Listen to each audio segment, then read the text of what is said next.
Write down a geometrical result that can be used to construct a tangent to a circle at a point. Well, it's a fact that the line from the center of a circle to the point of contact of the tangent to the circle, let's say it's this point A, is perpendicular to the tangent. See, in part 2 we have to construct the tangent to the circle, this circle at the point A.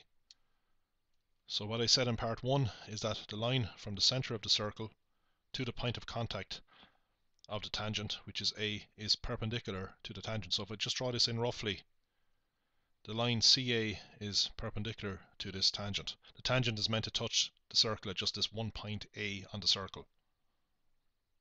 So how do we ensure that this line here is perpendicular to this line CA and passes through the point A? Well, I've explained this in another video. One thing that you could do is get a ruler and line it up with the radius of this circle. Then you could get a set square, place the set square on the ruler. Set square is this triangular instrument. There's usually a gap here. And then you can draw a line through the point A perpendicular to the line CA.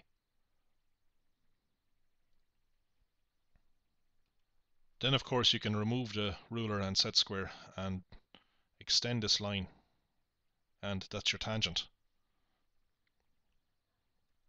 Another way that you can construct a tangent to the circle at point A is to extend this line CA.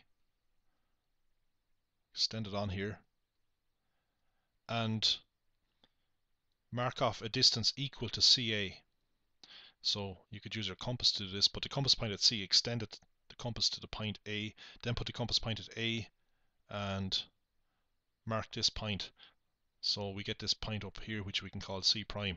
So CA equals AC prime. Then what you can do is construct the perpendicular bisector of the line C prime. The perpendicular bisector is a line that's perpendicular to this line, but it also bisects the line. That means it cuts it in two. To do that, you can set your compass to a distance that's a bit greater than CA. It doesn't matter how much greater, just make it a bit greater than it. Put the compass point at C, inscribe an arc. Well, actually it won't look like that. It will look more like this.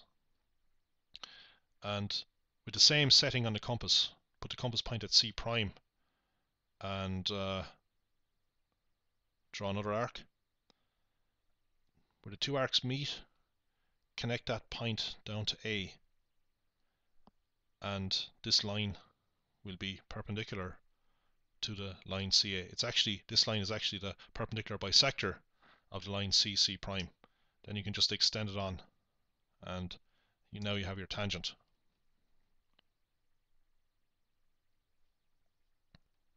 In part B, we want to construct the circumcenter and circumcircle of the triangle below using only a straight edge and compass. The circumcircle is the circle that circumscribes this triangle. So it's the circle that passes through the three corners of this triangle. The circumcenter is the center of the circumcircle. So the center of it is somewhere here. That's the circumcenter, center of the circumcircle. To get the circumcenter, we need to get the perpendicular bisectors of any two sides of this triangle. So we could get the perpendicular bisector of this side here. So what you do is you put your compass point here, set the compass to more than half the length of this side, and draw an arc. Draw another arc down here. Now with the same extension on your compass, put the compass point up here now and draw an arc here that crosses this arc, and draw another arc here that intersects this one. Now it's a fact that if you join this point to this point here, you will have the perpendicular bisector of this line. So this line here is perpendicular to this side, but it also bisects it. So the distance from here to here is equal to the distance of this point to this point here. So now we go and get the perpendicular bisector of any one of the other two sides. So I might get it for this side here. Let's suppose I won't actually go through it all. I've explained how to do it.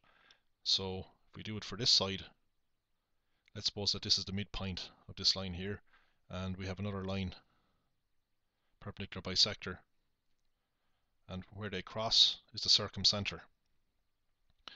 I mean, you could have got it for this side here.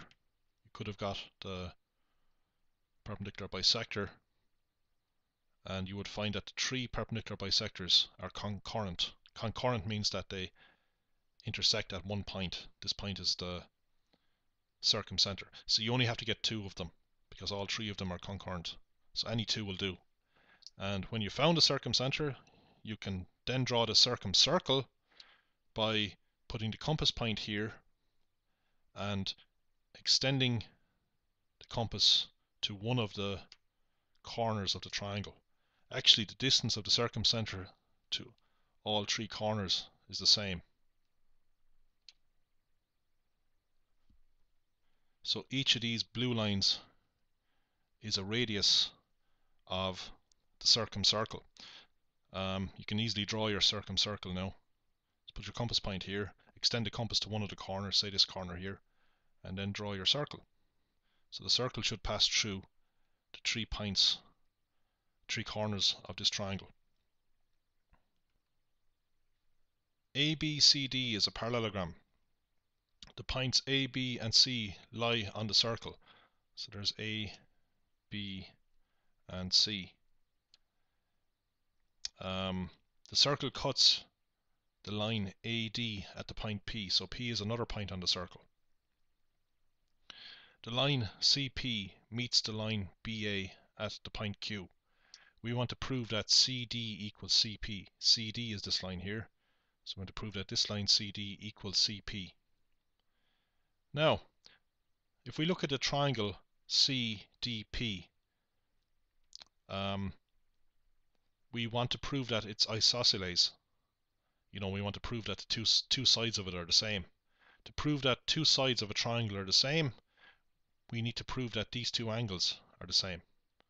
So we're going to prove that these two angles are the same. That means the sides opposite the two angles will be the same. Notice that we have a cyclic quadrilateral in this diagram.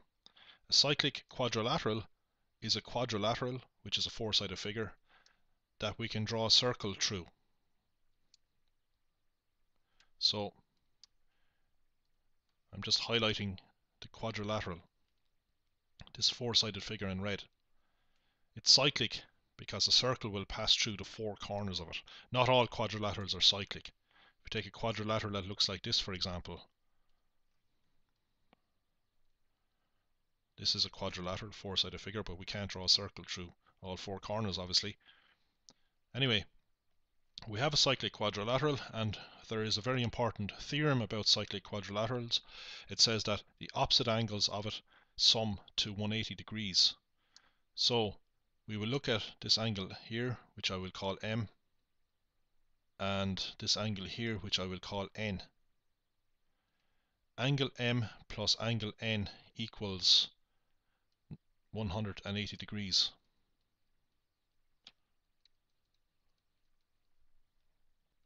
So angle M and angle N are opposite angles of the cyclic quadrilateral ABCP. So the sum of these angles is 180 degrees. We can also say that the sum of this angle and this angle is 180 degrees. All four angles actually add up to 360 degrees. Let's look at this angle up here. I will call this Y. Remember, we're trying to prove that this angle is equal to this angle here. So I'll have to give it a name. Let's call this angle Y. We can see that angle Y is equal to angle N. Why is that? Well, angle Y and angle N are opposite angles in a parallelogram. Opposite angles of parallelogram ABCD. Okay, we were given that ABCD is a parallelogram. That was a given. Now, what else can we say? What about this angle in here? Well, we can see that these two angles must add up to 180 degrees. So this angle in here, which I will call X, actually I'll write X in here. We can see that angle X equals 180 degrees minus angle M. We don't have to give a reason for that. It's pretty obvious. The two, well, I'll write it down. I'll just say straight angle or straight line. These two angles form this straight angle, which is 180 degrees. So remember, we want to prove that angle X equals angle Y. So to prove that angle X equals angle Y, we need to show that 180 minus M equals angle N. But that's quite easy to do, because we can start with this equation here. We can rewrite this equation to say that angle N, make angle N the subject, equals 180 minus angle M. Okay, we get it from this line here. We showed that this was true because they're opposite angles in the cyclic quadrilateral PABC.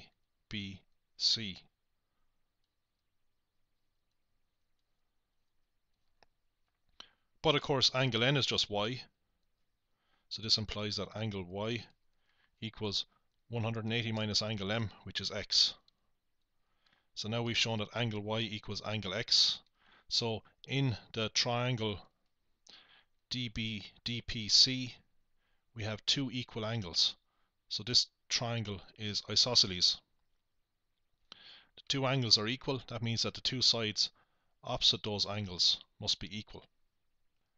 The two sides are CD and CP, and that's what we had to prove, that CD is equal to CP.